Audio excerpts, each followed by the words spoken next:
মুক্তিযুদ্ধ আমাদের অহংকার, বীর মুক্তিযোদ্ধারা আমাদের প্রেরণা, গৌরবের ধন। আমরা পথ চলি মহান মুক্তিযুদ্ধকে বুকে ধারণ করে। পথ চলতে চলতে দিন গিয়ে মাস হয়, মাস থেকে বছর, ঘুরতে থাকে রাজনীতি, অর্থনীতি, কূটনীতি সহ সব চাকা। যুগ যুগ ধরে রাজনীতির সংজ্ঞায় যে জনগণই সকল ক্ষমতার উৎস, আদতে সেই জনগণ কতটুকু ভাগ পায় রাজনৈতিক চর্চায়? নতুন নতুন জোট, রাজনীতির মেরুকরণ, ভোটের খেলায় কি প্রভাব ফেলল, মিলল কি সমীকরণ? দর্শক, সব প্রশ্নের উত্তর জানতে আজকের এই আয়োজন। সবাইকে স্বাগত জানাচ্ছি জুলফিকার স্টিল প্রেজেন্টস ডিবেট টুনাইটে। আমি সোনিয়া হক আপনাদের সাথে আছি। রাজনীতি কতটা সাধারণ মানুষের, আজকে আলোচনার শিরোনাম রেখেছে এবং এই বিষয়টি নিয়ে কথা বলতে আমার সাথে এরই মধ্যে যুক্ত হয়ে গেছেন আমিনুল ইসলাম আমিন, ত্রাণ ও সমাজ কল্যাণ বিষয়ক সম্পাদক, বাংলাদেশ আওয়ামী লীগ। তিনি আমার সাথে যুক্ত হয়েছেন। আমিনুল ইসলাম আমিন।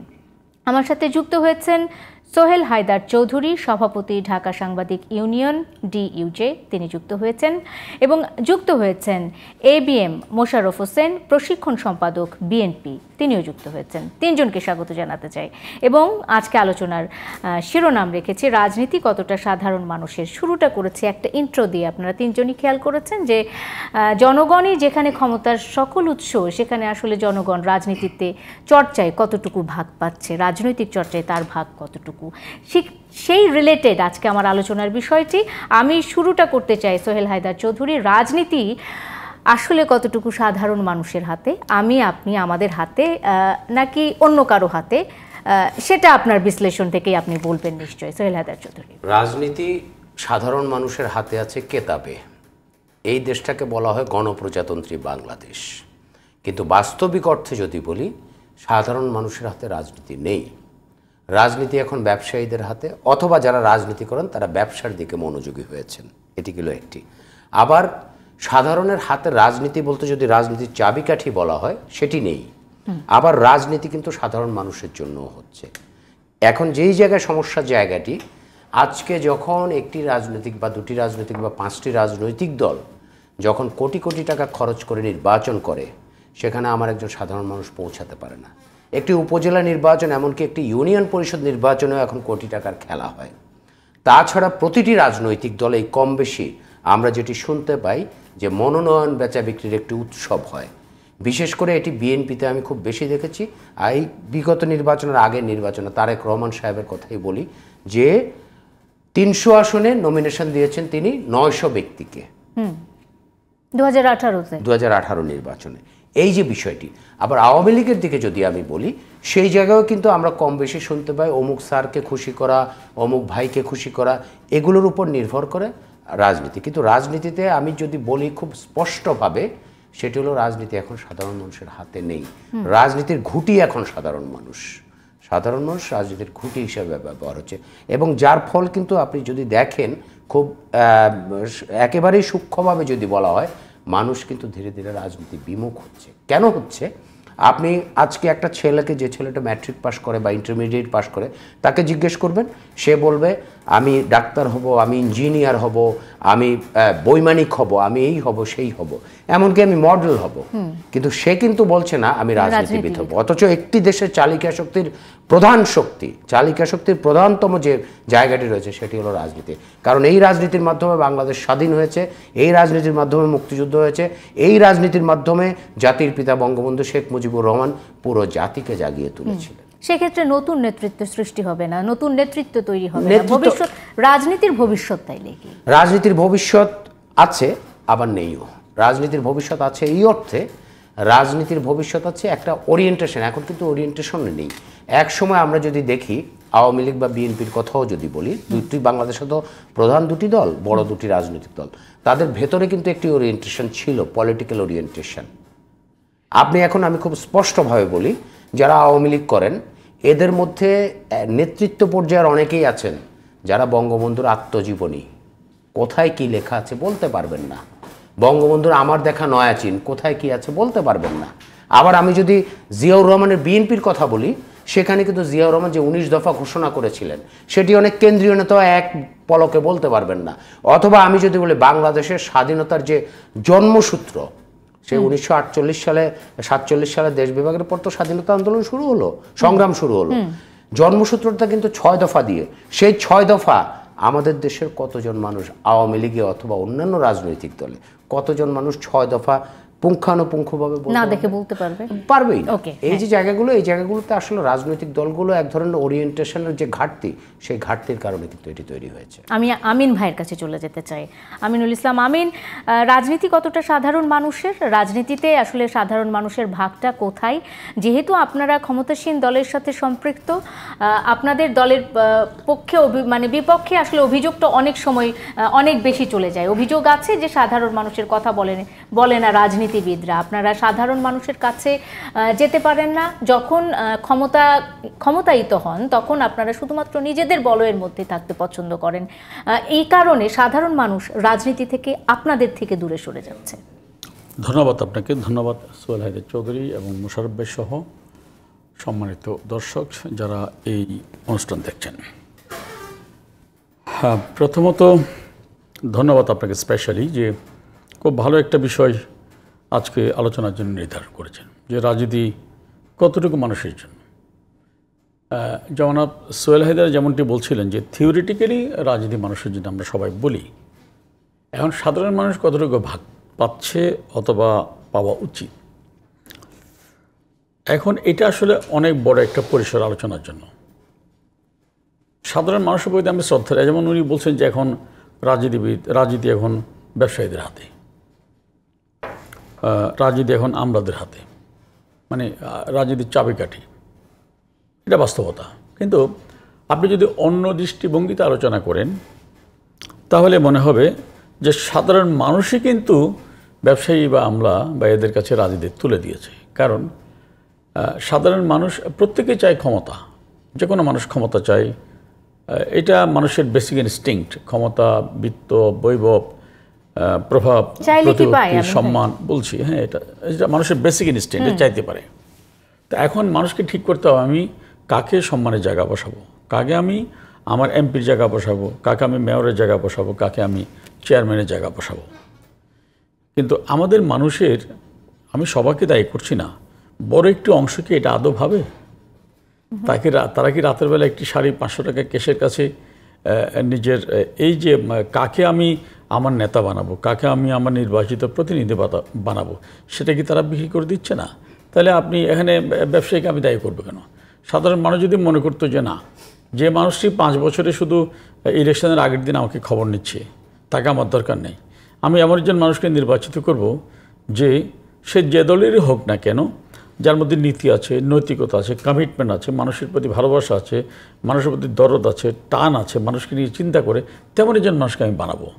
যদি অধিকাংশ মানুষের মধ্যে এই অনুভূতিটা জাগ্রত হয়, তাহলে কিন্তু দেখবেন আপনি টাকার বস্তা নিয়ে আসলে অনেকে আর এমপি হতে পারবে না, চেয়ারম্যান হতে পারবে না, বা মেয়র হতে পারবে না। কিন্তু দুর্ভাগ্যজনক হলো সত্য, আপনি যদি একেবারে প্রান্তিক লেভেলে গ্রামের 4 দোকানে একটা আড্ডায় বসেন, সেখানে যদি সোহেল হায়দার চৌধুরী গিয়ে বলে যে ভাই আমির নামে একজন আসছে, সে ইলেকশন করতে চাই, তো দেখবেন অনেক মানুষ, ওখানে সব মানুষ না, অনেকে বলবে যে মাল পানি কেমন আছে, টাকা খরচ করতে পারবে তো? এই যে টেন্ডেন্সিটা, তো এই টেন্ডেন্সির জন্য কি আপনি ব্যবসায়ীকে দায়ী করবেন নাকি পলিটিশিয়ানদেরকে দায়ী করবেন? আমি দায়ী করতে চাই না। কারণ যে সাধারণ মানুষের কথা আমি বলছি, তারা হয়তো কোনো পদ পদবিতে নেই, কিন্তু তারা তো কেউ ইমেচিউর না, তারা তো কেউ ফিডার খায় না। আপনি দায়ী করবেন না ব্যবসায়ীদেরকেও, আপনি দায়ী করবেন না পলিটিশিয়ানদেরকেও, আপনি দায়ী করবেন না, কারণ আপনি নিজে একজন রাজনীতিবিদ। কিন্তু যে ভোটারদের কথা আপনি বলছেন, চায়ের দোকানের ওই সাধারণ মানুষগুলোর কথা বলছেন, তাদের আসলে এই সময়ে ওই রাতের বেলায় 500 টাকায় নিজেকে না বিকিয়ে কোনো লাভ আছে কিনা? কারণ যে অবস্থা হয়েছে সার্বিকভাবে। অফকোর্স, আমি খুব ভালো প্রশ্ন করেছেন সোনিয়া। ডেফিনেটলি যখন মানুষ চিন্তা করবে আমি এক রাতের জন্য আমাকে বিক্রি করব না, বা একবারের জন্য, যখন সে চিন্তা করবে যে হোক না কেন, যে দলেরই করুক না কেন, এই মানুষটার মধ্যে লিডারশিপ কোয়ালিটি আছে, কমিটমেন্ট আছে, ত্যাগ আছে, আমি তাকে ভোট দিব। যখন সে এমপি হবে তখন তো সে আপনার প্রত্যাশার অটোমেটিক প্রতিফলন ঘটাবে। কীভাবে ঘটাবে? সে দেখবেন এলাকায় কোনো অন্যায় হতে দিবে না, চাঁদাবাজি হতে দিবে না, টেন্ডারবাজি হতে দিবে না, অবৈধ মাটি উত্তোলন করতে দিবে না, বালু উত্তোলন করতে দিবে না। তার মানে কি মানুষের আশা আকাঙ্ক্ষার জন আকাঙ্ক্ষার প্রতিফলন ঘটছে। ওকে, আরেকটু যোগ করি সেটি হলো যে আপনি যে প্রার্থীটির কথা বলছেন, যে নেতার কথা বলছেন, সে নেতা একদিকে এক ধরনের নেতা যারা এই ভোট কিনতে চায়, টাকা বিলাতে চায়, আরেকদিকে যে নেতাটি জনগণ মানে বেছে নিতে চাইবে সেটি হলো একজন সৎ যোগ্য নেতা। আপনার দলের মধ্যে কি সেই ধরনের কালচার আছে কি, সৎ এবং যোগ্য নেতাকে করার? আপনি বিষয়টাকে ছোট্ট পরিসরে নিয়ে আসছেন। আমি সেটা আমি বৃহতাঙ্গিকে এখানে আওয়ামী লীগ, বিএনপি, জামাত, জাতীয় পার্টি, আমি কোন রাজনৈতিক দলকে আমি এখানে অভিহিত করছি না, আমি সামগ্রিক কথা বলছি। এবং সেটা যদি আপনি তুলনামূলক বিশ্লেষণ করেন, কোনো বিতর্কে না গিয়ে বলা যাবে এটা আওয়ামী লীগ শত শত এক্সাম্পল এরকম দিতে পারবে, সৎ এবং যোগ্য শত একটা না দিতে পারবে। তো কিন্তু দেখা যাচ্ছে আপনার যেটা বলছিলাম যে, আবার আমি এই জন্য একেবারে মানুষকেও দায়ী করি না, এটা অনেকটা আমাদের সিস্টেম অথবা আমাদের নিজেদেরকে সেই নৈতিকভাবে স্ট্রং জায়গায় নিয়ে যেতে না পারা। আপনি যদি 80-র দশকের আগে যান, আপনি দেখবেন সমাজে যদি কোনো মুরব্বীকে জিজ্ঞেস করলে জানতে পারবেন যে একজন মানুষ রাজনীতি করতো, হতে পারে উনি মুসলিম লীগের নেতা অথবা কমিউনিস্ট পার্টির নেতা অথবা ন্যাপের নেতা। মানুষ কি বলতে জানেন? এই মানুষটা না জীবনের দল বলল নাই, এক নীতিতে চলে গেছে। তাদেরকে দলমত নির্বিশেষে সবাই সম্মান করতেন, শ্রদ্ধা করতেন। এখন কি সেই জায়গাটা আছে? নাই। কেন নাই? মানুষ যখন দেখে যে XYZ, যে সকালে সুবিধার জন্য একদিকে, দুপুরে আরেক দিকে, বিকেল আরেক দিকে, তো মানুষ তো অটোমেটিকলি সেই জায়গাটা নষ্ট হয়ে যাচ্ছে। তো তখন আমি যখন সুবিধার জন্য দৌড়াচ্ছি, যারা আমাকে নেতা বানাবে তারা যদি সেটার একটা চপটাঘাত করে, তাহলে তো আমি সুবিধার জন্য দৌড়াবো না। এই জন্য আমি বলছি, আমি ঢালাওভাবে জনগণকে দায়ী করছি না। এই দায়টা রাজনৈতিক দলের যেমন আছে, রাজনীতির সংস্কৃতির আছে, আমাদের সমাজ ব্যবস্থার আছে, আমার অর্থনৈতিক ব্যবস্থারও আছে, সামগ্রিকভাবে আছে। তো সুতরাং এটার জন্য আমি মনে করি যেটা সামগ্রিকভাবে এই সমস্ত জায়গাগুলোতে যদি আমরা উত্তরণ ঘটাতে পারি, তাহলে ডেফিনেটলি আপনি যেটা বলেন, রাজনীতি সাধারণ মানুষের জন্য মানে এই নয় যে সাধারণ মানুষ এসে এমপি হবে, তা না। মানে অর্থাৎ তাদের নির্বাচন করার না, তাদের প্রত্যাশা খুব কম। হ্যাঁ, একটা সুন্দর সমাজ, সুন্দর একটা জীবন, এইটুকু, এইটা এনশিওর করা সম্ভব হবে। That is my point. এটাই এনশিওর করা সম্ভব হচ্ছে কিনা সেই প্রশ্নটি থাকবে নিশ্চয়ই আপনার কাছে। আমি চলে যেতে চাই এবিএম মোশাররফ হোসেন ভাই আপনার কাছে। মোশাররফ হোসেন ভাই, আসলে বলা হচ্ছে যে রাজনীতি কতটা সাধারণ মানুষের হাতে, এটি আসলে রাজনৈতিক দলগুলোকেও আমিন ভাই দুষতে চান না, ব্যবসায়ীদেরও দুষতে চান না, ভোটার যারা আছেন তারাও আসলে কিভাবে নেতা নির্বাচন করবেন সেটা নিয়েও একটু কনফিউজড আছে। বিএনপি আসলে ওই যে সাধারণ মানুষের কাছে পৌঁছানোর যে বিষয়টি, বিএনপি মানে পৌঁছাতে পারে। মানে এখন আমি আসলে বিএনপির কর্মকাণ্ড নিয়ে যদি শুরুটা করি আপনার কাছে, পরবর্তীতে নিশ্চয়ই আলোচনা এগিয়ে নিয়ে যাওয়া সম্ভব হবে। তারা তো যোগ্য প্রার্থী নির্বাচন করেন, মনোনয়ন দেন। ধন্যবাদ আপনাকে, ধন্যবাদ আমার সহ-আলোচক এবং জিটিভির দর্শক শ্রোতা। আমি যে প্রসঙ্গটি উত্থাপন করেছেন এর জন্য দায়ী কে? আপনারা নন? আমি একটু বলি আমাকে দায়ী কে। কারণ আজকে এই পরিস্থিতিটা কি আপনাকে একটু দেখতে হবে। এখন কি বাংলাদেশে ভোট হয়? নামে মাত্র ভোট হয়, ভোটারদের কোনো আগ্রহ নাই। আপনি যদি দেখেন জনগণের অংশগ্রহণ নাই, জনগণ নিজেকে প্রত্যাহার করে নিচ্ছে। এই ভোটে তারা মনে করে যে এই ভোট দ্বারা আমার স্বার্থ সংরক্ষিত হবে না। তারপর দেখেন তারা মনে করছে যে আগে যে কথাটি আমিন ভাই অথবা সোহেল হায়দার চৌধুরী সাহেব বলেছেন, আগে যে দল হোক না কেন তার মধ্যে একটা নিরপেক্ষ দৃষ্টিভঙ্গি ছিল। এখন কি সেটা আছে? শুধু তাই না, রাষ্ট্রীয় কিছু ব্যবস্থাও আমাদেরকে এই জনগণকে এই রাজনীতি থেকে বিমুখ অবস্থায় নিয়ে গেছে। যেমন আপনি দেখেন, আপনি সাংবাদিকতা করেন, আপনার নিশ্চয়ই অজস্র টাকা নেই, অথচ আপনি যদি এই উপজেলা নির্বাচন করতে যান, আগে ছিল মাত্র 10,000 টাকা হলে আপনি নমিনেশন সাবমিট করতে পারতেন, এবার 1 লক্ষ টাকা করে দিয়েছে। অর্থাৎ জনগণ যাতে এই নির্বাচন থেকে দূরে সরে যায়, আজকে যারা অথরিটি তারাও কিন্তু এই পদক্ষেপগুলি গ্রহণ করছে। আপনি আরেকটি সিস্টেম, নিশ্চয়ই মানুষের হাতে টাকা আছে। টাকা নাই, এটা হলো জনগণকে বিমুখ করার যে কিছু কৌশল, তারই একটা অংশ। আরেকটা জিনিস আপনি লক্ষ্য করেন, লাভ যে আমার যে কোনো ভাবে আমার ক্ষমতা, তারা তো 35% জায়গাতে প্রশ্নে প্রত্যেকদিন প্রশ্নবিদ্ধ হচ্ছেন, লাভ হচ্ছে কি? 36 বা 5% যাচ্ছে, সেইটা তারাও তো যাচ্ছে না নির্বাচনে। একটু আমাকে বলতে দেন। আরেকটু আপনি দেখবেন যে আমাদের নির্বাচন ব্যবস্থা আরেকটা আমরা করেছি কি, আমি রাজনৈতিক দল, আমি ভোট কেউ দেখবো না দোক, আমি কিন্তু প্রার্থী দিতে পারি। অথচ স্বতন্ত্র যদি কেউ দাঁড়াতে চায় তার কিন্তু 2% ভোট দেখাতে হবে। কেন? আমি ভোটের আগে কেন আমি আইডেন্টিফাই করব যে ওই লোক আমাকে সাপোর্ট করে কি না, তাও তার ভোট না, ভোটার নাম্বার, স্বাক্ষর সহ দিতে হয়। অর্থাৎ আপনি যে কথাগুলি আলোচনা হচ্ছে, এই যে তথাকথিত আমলাতন্ত্র, তারা কিন্তু জনগণ থেকে এই রাজনৈতিক দলগুলো কিন্তু বিমুখ করে তুলছে। তার ক্ষেত্রে কিছু কিছু ভূমিকা এমনভাবে পালন করছে যার জন্য সাধারণ মানুষের কিন্তু নিরুৎসাহিত হচ্ছে। আপনি সাম্প্রতিককালে আরেকটু আপনাকে আমি সহযোগিতা করতে চাই। সাম্প্রতিককালে প্রথম আলো একটি জরিপ করেছে তরুণদের উপর, 18 থেকে 45 বছর বয়স যাদের, তাদের উপর 56% তরুণ রাজনীতিতে অনাগ্রহ। তারা কি বলে জানেন? তারা বলে আমি কোন রাজনীতি আমি করব, যে এই রাজনীতিতে আমি ভোট দিতে পারি না, যে এই রাজনীতিতে আমার কথা বলার স্বাধীনতা নাই, যে রাজনীতিতে আমার জীবনের নিরাপত্তা নাই, যে রাজনীতিতে ক্ষমতায় মুখ্য, তাহলে আমি কোন রাজনীতি? সেই তরুণ প্রজন্ম কি বিএনপিকে চেনে?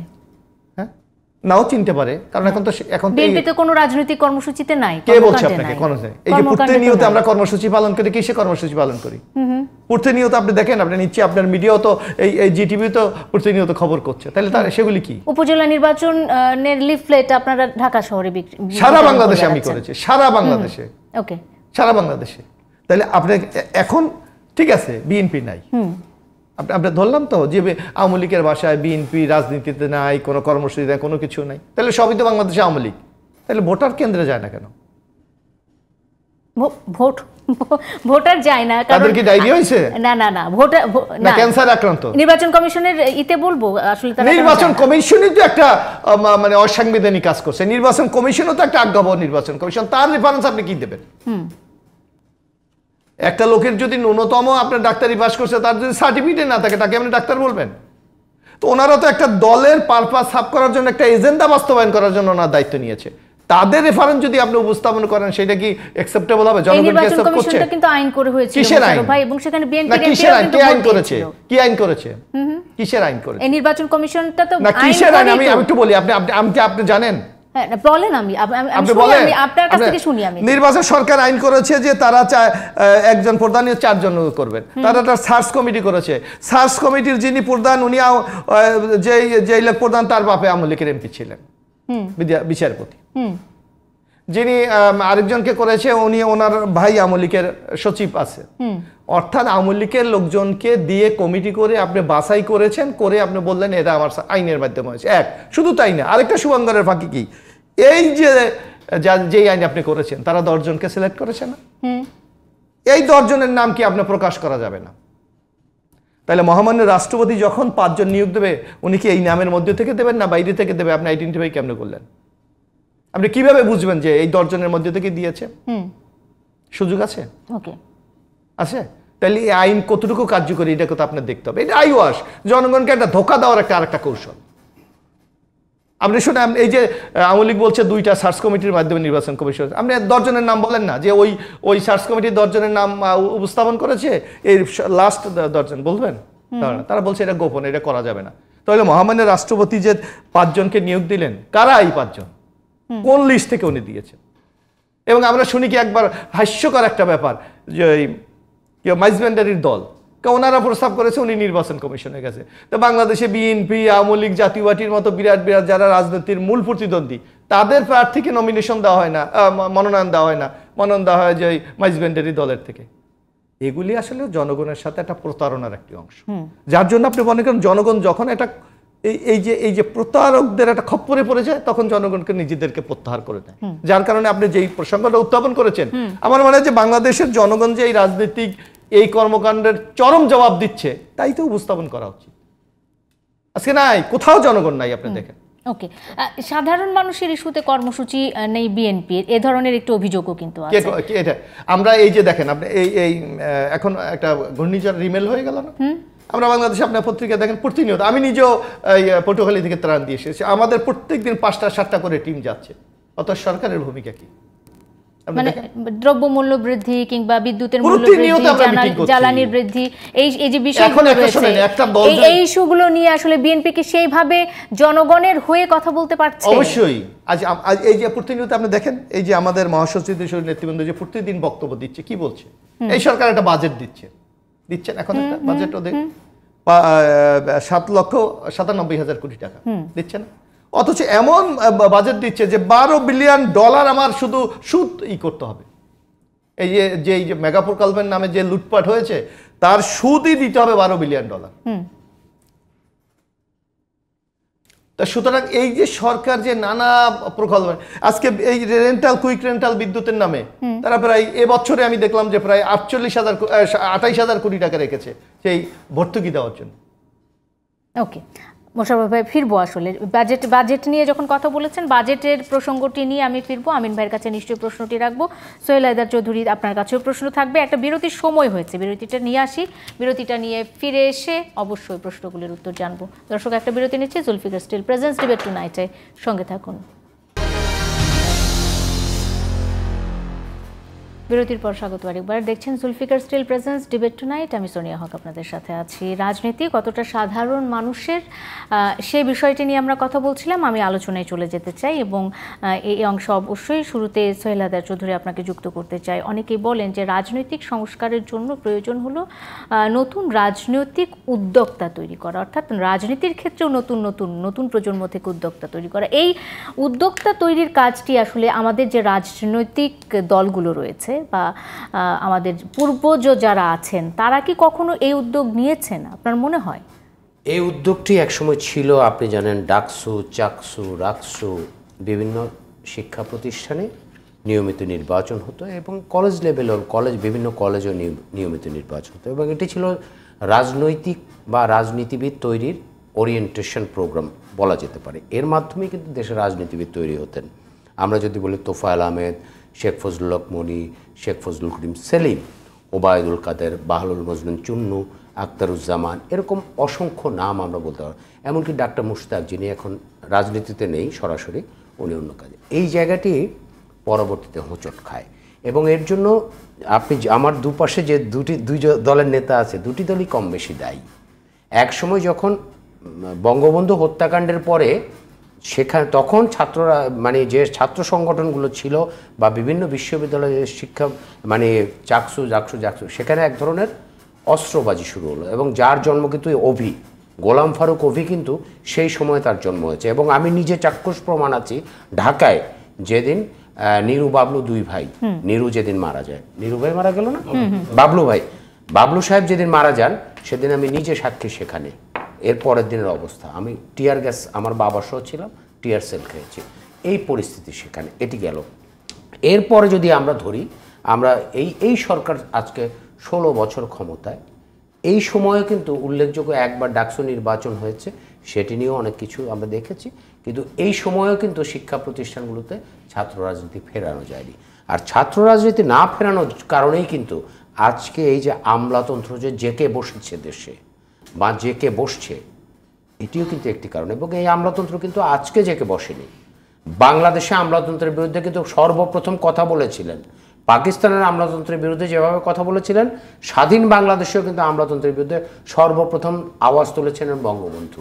কিন্তু পরবর্তীতে 1975 সালে বঙ্গবন্ধু নির্মম হত্যাকাণ্ডের পরে কিন্তু আমলাতন্ত্রের ধীরে ধীরে সব কিছুতে আছে, সেটি আজকে জেকে বসেছে। এই যে জায়গাটি, এবং মোশাররফ ভাই যে কথাটি বললেন তার কিছু কথা আমি মনে করি, কিছু যুক্তি, যেমন যে 10 জনকে নাম সিলেক্ট করে সার্চ কমিটি, অবশ্যই সেটি প্রকাশযোগ্য। গণপ্রজাতন্ত্রী বাংলাদেশের প্রতিটি মানুষের প্রত্যেকটি রাষ্ট্রীয় তথ্য, সরকারি তথ্য জানার অধিকার আছে, কিন্তু আমরা চাইলেই সেটি পাচ্ছি না। তাহলে গণপ্রজাতন্ত্রী হলো কী করে? কিন্তু এই জায়গায় আরেকটি জায়গায় মোশাররফ ভাইয়ের সঙ্গে আমি একটু দ্বিমত পোষণ করতে চাই, যে উনি যেটি বলেছেন, ওনাদের কি রাজনৈতিক এই অবস্থাতে ওনাদের কোনো ভূমিকা কি আছে আসলে? আজকে যখন সার্চ কমিটি গঠিত হলো, বিএনপি কি গিয়েছে সেখানে? বিএনপি কি গিয়ে তাদের কোনো প্রেসক্রিপশন দিয়েছে? একটি রাজনৈতিক দল হিসেবে কিন্তু বিএনপি সে দায়িত্বটুকু ছিল। তিনি সেখানে এন্টারটেইন হবেন কি না হবেন সে বিষয়টি কিন্তু পরে, কিন্তু তারা যাননি। নির্বাচনে কি বিএনপি, একটি রাজনৈতিক দলের প্রধান লক্ষ্য কি? নির্বাচন। একটি রাজনৈতিক দলের প্রধান কাজ কি? রাজনীতিবিদ তৈরি করা। রাজনীতিবিদ তৈরি করতে হলে কিন্তু নির্বাচনের সঙ্গে যেতে হবে, নির্বাচনে ফাইট করতে হবে। কিন্তু সেই জায়গায় বিএনপি কি সে কাজটি করেছে? রাজনীতিবিদ তৈরির কোনো প্রক্রিয়াই গত 10 বছরে বা 12 বছরে বা 15 বছরে আমরা দেখিনি। আসুন এবার আওয়ামী লীগের দিকে। এই যে কথাটি উনি বলেছেন যে ভোটার বিমুখ, যেখানে ঢাকা 18 নির্বাচনে, ঢাকা 18 না গুলশান, সম্ভবত ঢাকা 18 নির্বাচনে ফারুক সাহেব, চিত্রনায়ক ফারুক সাহেব যেখানে 4.5 লক্ষ ভোট পেয়েছেন, ঠিক পরের উপনির্বাচনে তার মৃত্যুর পরে আমরা ভোটের কি পরিণতি দেখলাম? এটি কি গ্রহণযোগ্য? তাহলে 4.5 লক্ষ ভোট তো আওয়ামী লীগেরই ছিল নিশ্চিতভাবে সেখানে। তাহলে আওয়ামী লীগের এই ভোটগুলো গেল কোথায়? উপনির্বাচনে যখন মোহাম্মদ আলী আরাফাত সাহেব যখন মানে উনি যখন নির্বাচনে প্রতিদ্বন্দ্বিতা করেন, তাহলে আওয়ামী লীগের ভোটগুলো গেল কোথায়? এখনো আওয়ামী লীগের দেশে 36 থেকে 39% ভোট আছে, একেবারে এটি রিজার্ভ। এটি কিন্তু যত কিছুই হোক এই ভোট কিন্তু কোনো দিকে যাওয়ার সুযোগ নেই। তো সেই ভোটটা যাচ্ছে কোথায়? এটি কিন্তু বিবেচনার বিষয়। এটি বিবেচনার বিষয় এই জন্য রাজনীতি যতক্ষণ পর্যন্ত জনগণের জন্য এখন আছে কি, জনগণের কল্যাণ হচ্ছে, মেট্রো রেল হচ্ছে, এলিভেটেড এক্সপ্রেসওয়ে হচ্ছে, তারপর আমরা যদি বঙ্গবন্ধু টানেল হয়েছে, পদ্মা সেতু হয়েছে, এটি জনগণের কল্যাণের জন্য এক রাজনীতি আছে। আবার জনগণের যে আপনি যেটি বলছেন জনগণের কাছে রাজনীতি নেই, জনগণের অন্তর্ভুক্তিমূলক রাজনীতিতে আমাদের ঘাটতি। জনগণকে আমরা অন্তর্ভুক্ত করতে পারছি না, এবং সেটি রাজনীতিবিদরা বা রাজনৈতিক দলগুলো আসলে দুই দলই কি, মানে বড় দুটি দলই কি এড়াতে পারে কিনা, সেটাই আমার প্রশ্ন। এড়াতে পারে না। একটি দল তো আওয়ামী লীগের কথা যদি বলি, তারা নির্বাচনী প্রক্রিয়ার মধ্যে আছে, এবং আমরা যদি আরো আগে দেখি আওয়ামী লীগ কিন্তু কখনোই নির্বাচনের বাইরে যায়নি, সেটি পাকিস্তান আমলে বলি, সেটি বাংলাদেশের সামরিক আমলে আছে যে নির্বাচনের মধ্যে আছে, কিন্তু তারা একতরফা নির্বাচনের মধ্যে আছে না।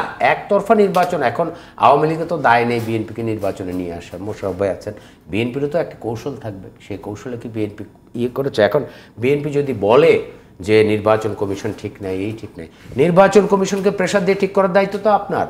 এই বাংলাদেশের রাজনীতিতে আমরা দেখেছি যে যখন আওয়ামী লীগ বিরোধী দলে ছিল, এই আপনার পাশেই প্রেস ক্লাব এলাকায়, সচিবালয় এলাকায় মতিয়া চৌধুরীকে পুলিশ পিটাচ্ছে, উনি কিন্তু রাস্তায় শুয়ে আছেন, সেখানে আওয়ামী লীগের নেতারা কিন্তু শুয়েছিলেন। আজকে যদি পুলিশের লাঠির আঘাত খাওয়ার সক্ষমতা যদি একটি রাজনৈতিক দলের নেতাকর্মীদের না থাকে, সে সাহস যদি না থাকে, তাহলে আপনি ঘুরে দাঁড়াবেন কি করে? ওকে, এটাই আমার প্রশ্ন। আসলে এই প্রশ্নটাই করতে চাই আমি মোশাররফ ভাইয়ের কাছে, তবে এখন আমি আমির ভাইয়ের কাছে চলে যেতে চাই। নির্বাচন কমিশন নিয়ে এখন পর্যন্ত যে বিএনপির যে অভিযোগ সেটি কাটেনি। এই নির্বাচন কমিশনটি আইন করে হয়েছিল, যদিও মোশাররফ ভাই তার বক্তব্যে বলেছেন এই সব কিছুই আসলে এক ধরনের আইওয়াশ এবং মানুষকে বিভ্রান্ত করা, যে এরকম একটা বিষয় হচ্ছে দেশে, মানে আস্থা ফেরানোই যায়নি নির্বাচন কমিশনের উপর। এবং বিএনপিকে নির্বাচনে আনার ক্ষেত্রে আপনাদের কোনো হাত নেই, আপনাদের কোনো দায়িত্ব নাই, এটা আমরা ধরে নিলাম। কিন্তু অনেকেই বলেন যার কাছে দায়িত্ব থাকে তার দায়টাই বেশি থাকে, অর্থাৎ ক্ষমতাসীন দলেরই দায়িত্বটা বেশি ছিল বিএনপিকে এই নির্বাচনে আনার ক্ষেত্রে। আপনার কি মনে হয় আমিনুল ইসলাম আমির? সোনি, আপনি যখন আলোচনাটা শুরু করেছিলেন যে মানে রাজনীতি কার হাতে, জনগণ কি পাচ্ছে, আমি ভেবেছিলাম যে এটা বৃহৎ আঙ্গিকে একটা আলোচনা হবে, কিন্তু দুর্ভাগ্যজনকভাবে মোশাররফ ভাই সেটাকে দলীয় দৃষ্টিভঙ্গিতে নিয়ে আসছেন। কারণ আমি দলীয় দৃষ্টিভঙ্গিতে আলোচনা আমিও করতে পারি, সবাই করতে পারি, কিন্তু এতে সমাধানে পৌঁছানোটা কঠিন হয়ে যায়। দুর্ভাগ্য এটা আমাদের। এবং যে কারণে আপনি দেখবেন যে জিটিভি বলেন, ডিবিসি বলেন, বা বাংলাদেশের যে সমস্ত টেলিভিশনগুলো টক শো করে, সেখানে আমরা যদি আওয়ামী লীগ বিএনপির টক শোগুলোকে একটা জায়গায় এনে বাজানো হয়, দেখা যাবে আমরা পুনরাবৃত্তি করছি একই কথা, গৌরচন্দ্রিকার, মানে ঘুরে ফিরে একই কথা বলছি। জানি না এতে মানুষ কতটুকু আমাদের কি নিচ্ছে না। একই থাকলেও গদবাধা কথা তো মানুষ শুনতে চান, এটা মাথায় নিতে হবে। তো উনি যেটা বলছেন যে যেটা আওয়ামী লীগ কারণে এটা হয়েছে, দেখুন আমি এই কথাটি বারবার বলেছি যে হ্যাঁ অবশ্যই আওয়ামী লীগের দায় আছে, যেহেতু আমরা ক্ষমতায় আছি আমাদের বেশি আছে। আচ্ছা, সেই বেশি দায়িত্বটাকে আমরা পালন করিনি। আমি যদি 2014 সালের ঘটনায় যাই, আমাদের অপরাধ কী ছিল? আমরা 2008 নির্বাচনের আগে নির্বাচনী ইশতেহারে আমরা কমিটমেন্ট করেছিলাম আমরা যুদ্ধ অপরাধীদের বিচার করব। আমরা যখন সেই কঠিন দায়িত্বটিকে হাতে নিলাম, তখন বিএনপি এবং জামাত থেকে বলা হলো যে আওয়ামী লীগ আসলে যুদ্ধ অপরাধীদের বিচার নয়, ওরা রাজনৈতিকভাবে একটি দলকে মানে ক্ষতির শিকার করতে চায়। তাহলে যদি হয়, তাহলে কি বাংলাদেশের যুদ্ধ অপরাধী ছিল না? তাহলে কি বাংলাদেশের রাজাকার আলবদর ছিল না? তাহলে এখন বাংলাদেশে গোলাম আজম, মৈত্য রাজাকার, অথবা আলী হাসান মুজাহিদ, কসাই কাদের মোল্লা, এরা কত বড় অপরাধী, যুদ্ধ অপরাধী। এটা তো সাক্ষ্য দেওয়ার জন্য আমার মনে হয় না কোনো মানুষ দরকার। শুধু ওই সময়ের তাদের দলীয় যে পত্রিকা দৈনিক সংগ্রাম, সেটি আনলেও তো মানুষের কাছে ক্রিস্টাল ক্লিয়ার হয়ে যায়। তারা সেটাকে প্রতিবন্ধকতা সৃষ্টি করলো, মানে সারা দেশটাকে একটা অরাজকতার চরম শিখরে নিয়ে গেল, মানুষ হত্যা, খুন, রক্তের হোলিকালা হলো। তারপরে যখন 14 সালের নির্বাচনের প্রসঙ্গটি আসলো, আপনার মনে আছে বেগম জিয়া বললেন যে তত্ত্বাবধায়ক সরকারের দাবি 24 ঘন্টার মধ্যে না মানলে রোববার থেকে হরতাল। আওয়ামী লীগের অনেক নেতারা বলেছিলেন যে মাননীয় প্রধানমন্ত্রী, আপনি যদি বেগম জিয়াকে ফোন করে কথা বলেন তাহলে হয়তো আমাদের কর্মীদের মনোবল হারাতে পারে। মাননীয় প্রধানমন্ত্রী বলেছিলেন সেটা আমার বিষয় নয়, আমি কথা বলবো না। যখন বলছেন, ওনাকে ফোন করেছিলেন এবং 24 ঘন্টার মধ্যে উনি 2 বার ফোন করেছিলেন। ফোন করার পরে আমি লম্বা কাহিনীতে যাচ্ছি না, বেগম জিয়াকে বললেন আপনি আসেন, আমরা কথা বলবো। তিনি বলছিলেন যে আপনি তত্ত্বাবধান নিয়ে আলোচনা করবেন কিনা। মাননীয় প্রধানমন্ত্রী বললেন আমি সব কিছু নিয়ে আলোচনা করব। তিনি আসলেন না, ঠুনকো অজুহাত দিলেন। কী দিলেন? বললেন যে আপনি হরতাল শেষ হোক তারপরে যাব।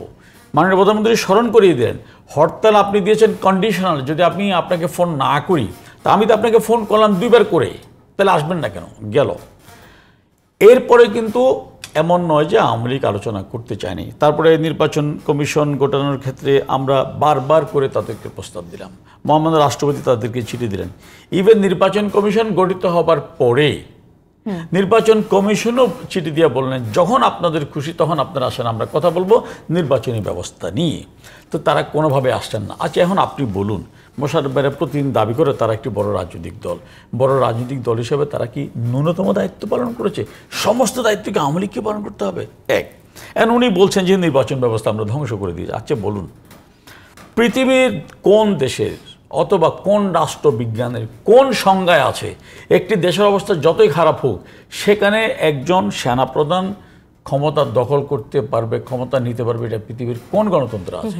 পৃথিবীর দেশে দেশে গণতন্ত্র, জনগণের অধিকার তখনই বিপন্ন হয়েছে যখন সেখানে সামরিক জান্তা হস্তক্ষেপ করেছে, রাষ্ট্র ক্ষমতা দখল করেছে জবরদস্তি করে। তো বাংলাদেশেও তো এই রাষ্ট্র ক্ষমতা দখল করেছে অবৈধ সরকার জিয়াউর রহমান, এবং সেটি ৫ম সংশোধনীর বাতিলের মাধ্যমে হাইকোর্ট স্পষ্টভাবে তার সমস্ত আপনার ক্ষমতা দখল এবং তার সবকিছুকে অবৈধ ঘোষণা করেছিল। এখন তারা যদি আজকে বলে যে আওয়ামী লীগ নির্বাচনী ব্যবস্থা ধ্বংস করে আমি আপনার দিয়েছে, সাথে আপনার বক্তব্যের সাথে একটু যুক্ত করব, আপনার কাছে এই প্রসঙ্গটিতে একটু জানতে চাই। সেটা হলো যে এই অভিযোগটাও আছে যে ক্ষমতার রাজনীতিতে রাজনৈতিক দলগুলো বন্দী, বিএনপি ক্ষমতার নিশ্চয়তা চেয়ে নির্বাচনে যেতে চায়, আপনারা ক্ষমতা আঁকড়ে ধরে রাখতে চান। এই বিষয়টিকে কিভাবে দেখেন? যে কোনো গণতান্ত্রিক রাজনৈতিক দল ক্ষমতায় যাওয়ার জন্য রাজনীতি করবে, এটা খুবই সঙ্গত, খুবই স্বাভাবিক। এখন দেখতে হবে সেই জনগণ তাদেরকে কিভাবে দেখে। দেখুন 96-এ আমরা যখন তত্ত্বাবধায়ক সরকারের দাবিতে আন্দোলন করলাম, তো বেগম জিয়া তো বলেছিলেন পাগল এবং শিশু ছাড়া কেউ নিরপেক্ষ হতে পারে। তিনি বলেছিলেন যে কেউ নির্বাচনে না আসলেও বিএনপি একাই নির্বাচন করবে, এবং তিনি নির্বাচন করেছেন। কিন্তু তিনি কি সুখে ক্ষমতা ছেড়েছেন? ঠেলা সামলাতে না পেরে ক্ষমতা ছেড়েছেন, জনগণ চায়নি বলে ক্ষমতা ছেড়েছেন।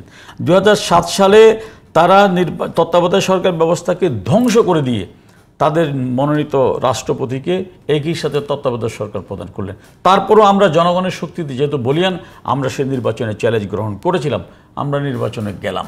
যখন দেখলো যে ওরা মহাজোটকে হারাতে পারবে না, তখন সম্পূর্ণ অবৈধভাবে সেই সময়ের আমাদের আন্দোলনের পার্টনার জাতীয় পার্টির প্রধানের প্রার্থিতা বাতিল করলেন। তখন আমরা নির্বাচন থেকে সরে আসলাম। যে মাত্র আমরা নির্বাচন থেকে সরে আসলাম, লক্ষ লক্ষ মানুষ রাস্তায় বেরিয়ে আসলো, তারা পরাজিত হলো। এমনটাই আমি যদি আপনার বক্তব্যে সারমর্ম করতে চাই, আমি একটু চলে যেতে চাই ABM মোশাররফ হোসেন আপনার কাছে। মোশাররফ ভাই, আমিন ভাইয়ের কথাগুলোর যুক্তিতে আপনি নিশ্চয়ই বলতে চাইবেন আপনার পক্ষ থেকে, এবং সেই সাথে আমি একটু সোহেল হায়দার চৌধুরী ভাইয়ের ওই প্রসঙ্গটিও আনতে চাই যে মানে প্রেশার দেওয়ার দায়িত্ব হচ্ছে বিএনপির। পুলিশের লাঠির আঘাত সহ্য করতে না পারার ক্ষমতা যদি না থাকে, সেক্ষেত্রে আপনি ঘুরে দাঁড়াবেন কিভাবে? একটা অনেক বড় প্রশ্ন। আমাকে একটু সোহেল ভাই এবং আমিন ভাই দুইজনই প্রায় একই ধাঁচের বক্তব্য, আমাকে একটু সময় দেবেন। প্রশাসন কি রাষ্ট্রের? তো প্রজাতন্ত্রের, তো যে কথাটি সোহেল হায়দার চৌধুরী বলেছে। কি যদি প্রশাসন যদি এইটা হয়, বাংলাদেশ ব্যাংক ওই যে টাকার উপর লেখা থাকে দেখেন, চাইবে মাত্র বাহক দিতে বাধ্য থাকিবে, বাহককে দিতে বাধ্য থাকিবে। তো যদি এই চাইবে মাত্র বাহককে দিতে বাধ্য থাকিবে, অত প্রশাসন সাজানো হয়, তা দিয়ে কি জনগণের স্বার্থ সংরক্ষণ হবে? এখানে একজন বিজ্ঞ সাংবাদিক আছেন, আপনি দেখবেন আজকে বাংলাদেশে একটা বিরাট বিতর্ক হচ্ছে বাংলাদেশে, যে সাবেক পুলিশ প্রধান আইজিপি বেনজির আহমেদ, আওয়ামী লীগ ক্ষমতায় কত 15 বছর, এই 15 বছর 13 বছর বেনজির সাহেব এই বাধ্যগত থাকিয়া সার্ভিস দিয়েছে। এই বেনজির আহমেদরা শুধু একদিকে সরকারকে সার্ভিস দেয়নি, অন্যদিকে বিরোধী দলকে নিচ্ছিন্ন করে দেওয়ার জন্য গুম হত্যার মাধ্যমে একটা বিবর্ষ বাংলাদেশ তৈরি করার চেষ্টা করেছে। সেখানে আপনার জনগণের কণ্ঠ উচ্চকিত হবে অথবা একটা বিরোধী দল ঠিকভাবে তার গণতান্ত্রিক আন্দোলন করবে, এটা আপনি কিভাবে প্রত্যাশা করেন? আমি একটু বলি কিভাবে আপনি প্রত্যাশা করেন? 2010 থেকে 2015 পর্যন্ত বেনজির সাহেব হলো কমিশনার ঢাকা মহানগরী, তখন ইলিয়াস আলী সহ অসংখ্য লোক গুম হয়েছিলেন। মিথ্যা গায়েবী মামলা আপনি জীবনে শুনেছেন, এখানে সাংবাদিক আছে আমিন ভাই, দীর্ঘ রাজনৈতিক জীবনে গায়েবী মিথ্যা আজগুবি মামলা শুনেছেন। এই বেনজির আহমেদরা এগুলি বাংলাদেশে উদ্ভাবন করেছে। তার 15 থেকে 2020 পর্যন্ত উনি আইজিবি ছিলেন। আওয়ামী লীগ এখন বলে উনি এত দুর্নীতি করেছে, এটা একটি চোখে দেখে নাই আওয়ামী লীগ। এখানে সাংবাদিক আছে, বাংলাদেশে বেশ কিছু গোয়েন্দা সংস্থা আছে, এগুলিকে আবার কাউন্টার ইন্টেলিজেন্সও আছে। মানে আপনি যদি একটা ফেল করে আরেকটা যাতে কাজ করতে পারে, আরেকটা ফেল করলে আরেকটা কাজ করতে পারে, এটা আছে, আপনি তো নিশ্চয় জানেন। ঠিক আছে, এসবি যদি ফেল করে তাহলে এনএসআই আছে, এনএসআই যদি ফাঁস করে ডিবি আছে, ডিবি যদি ফেল করে ডিজিএফআই আছে। তো এই যে বেনজির সাহেব এত সুকর্ম করিয়াছে, এটা কি কোনো সংস্থা জানতে পারেনি? যার জন্য আপনাদের সাংবাদিক মতিউর রহমান সাহেব বলেছে, মাহবুজ আনাম বলেছে যে আমরা সব জানতাম কিন্তু ভয়ে আমরা লিখতে পারিনি। একটা গণমাধ্যম যারা জনগণের ফোর্থ স্টেট বলা হয় সংবাদপত্রকে, তারা সাহস পায় না। আর আমরা তো একটা রাজনৈতিক দল, আমরা প্রতিপক্ষ, বর্তমান ক্ষমতাসীন দলে, আমাদেরকে তো নিশ্চিহ্ন করে দিত।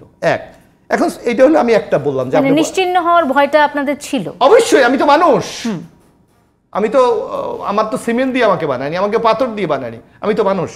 তারপর আমি একটু সোহেলাদার চৌধুরী ভাইয়ের কিছু কথা বলি। উনি হঠাৎ করে অবি আবেদ করে একটা লোকের বক্তব্য নিয়ে এসেছে।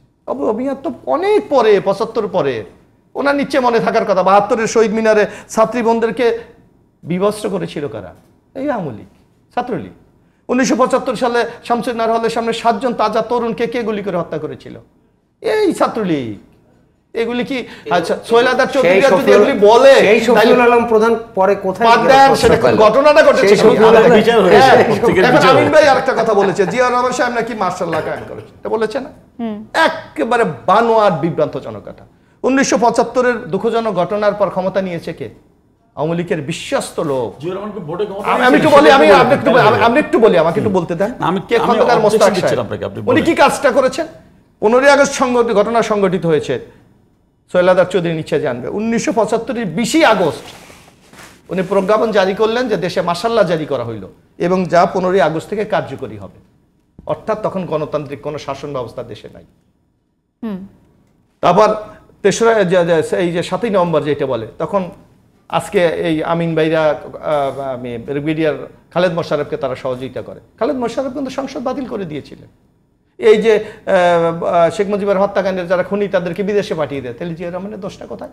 বরং সেই মাশাল্লাহকে জিয়া রহমান সাহেব যখন তার হাতে রাষ্ট্রীয় ক্ষমতা আসলো, তখন তুমি ধীরে ধীরে গণতান্ত্রিক পথে নিয়ে গেছে, যেই সুফল আজকে আওয়ামী লীগ ছিল না। আওয়ামী লীগ তখন বাকশালে পরিণত হয়েছিল। এই জিয়া রহমানের কারণে কিন্তু বাংলাদেশ আওয়ামী লীগ নামটা এখন ব্যবহার করতে পারছে।